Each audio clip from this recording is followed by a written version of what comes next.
People keep arguing about which AI video tool is best. Kling, Sora, Runway.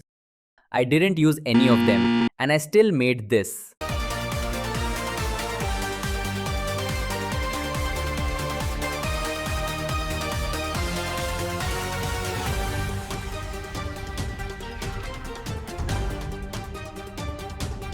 Every single frame of that I built. And in the next 2 minutes, I'm going to show you exactly how. Here's the thing nobody tells you about AI video. Every mainstream tool treats video like a black box. You type a prompt, you hope for the best, you get output you can't control.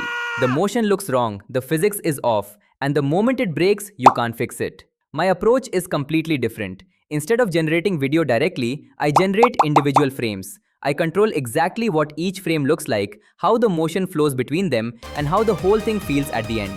That's how you get realism this level. So here's what the workflow looks like at a high level. I start with the story. In this case, a factory scene, a fight, a watching girlfriend.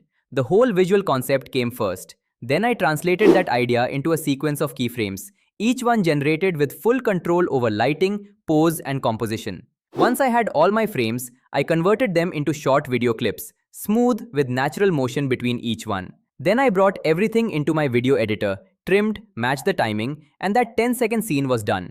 Now, I'm not going to show you the specific tools on screen because the complete tool list, the exact prompts, and my step-by-step process document are what you get when you DM me.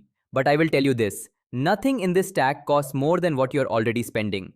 If you want to build something like this, go to my Instagram right now. Comment or DM the word workflow. I'll send you the complete document, every tool, every step, every prompt.